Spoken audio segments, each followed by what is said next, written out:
Hello friends, എൻ്റെ YouTube ചാനലിലേക്ക് എല്ലാവർക്കും സ്വാഗതം. ഞാനിവിടെ ഉണ്ടാക്കാൻ പോകുന്നത് മധുരക്കിഴങ്ങ് വെച്ചിട്ടുള്ളൊരു കുറുമയാണ്. അതിനാവശ്യമായ ഇൻഗ്രീഡിയൻസ്: വേവിച്ച് വെച്ച ഗ്രീൻ പീസ്, മധുരക്കിഴങ്ങ്, ക്യാരറ്റ്, 6 പച്ചമുളക്, തക്കാളി, ഉള്ളി. ഒരു പാത്രം അടുപ്പിൽ വെച്ച് അതിലേക്ക് മുറിച്ച് വെച്ച മധുരക്കിഴങ്ങും ക്യാരറ്റും പച്ചമുളകും തക്കാളിയും ഉള്ളിയും എല്ലാം പാത്രത്തിലേക്ക് ഇടുക. അതിനുശേഷം 1 സ്പൂൺ ഇഞ്ചി വെളുത്തുള്ളി പേസ്റ്റും വെജിറ്റബിൾസ് വേവാൻ ആവശ്യമായ വെള്ളവും ഒഴിക്കുക. 1/2 സ്പൂൺ ഗരം മസാലപ്പൊടിയും 1/2 സ്പൂൺ പെരിഞ്ചീരപ്പൊടിയും ചേർക്കുക.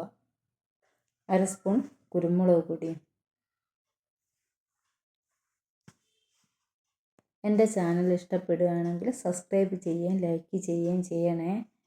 കറിക്ക് ആവശ്യമായ ഉപ്പിടുക. നല്ലപോലെ യോജിപ്പിക്കുക. മധുരക്കിഴങ്ങെല്ലാം വെന്ത് വരുമ്പോൾ അതിലേക്ക് വേവിച്ച് വെച്ച ഗ്രീൻ പീസും ചേർക്കുക.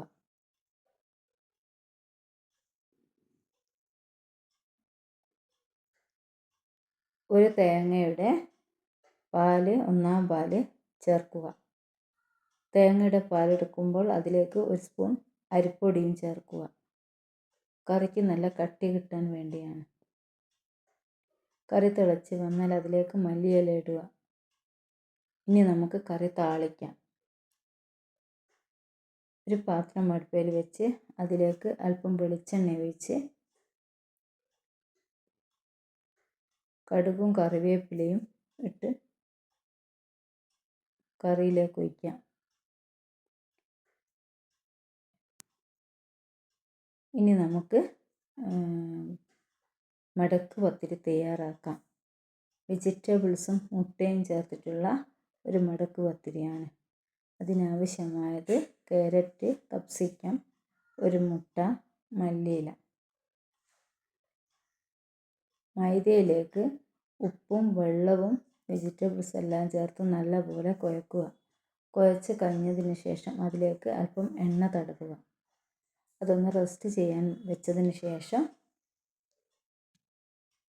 നമുക്ക് ഓരോന്നായി പരത്തിയെടുത്ത് മടക്കി 4 മൂലയാക്കി പരത്തിയെടുക്കാം.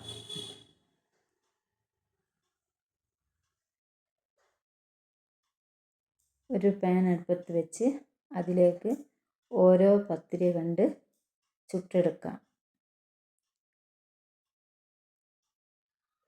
ഓരോ മടക്ക് പത്തിരിയിലും നല്ലപോലെ എണ്ണ തടവുക.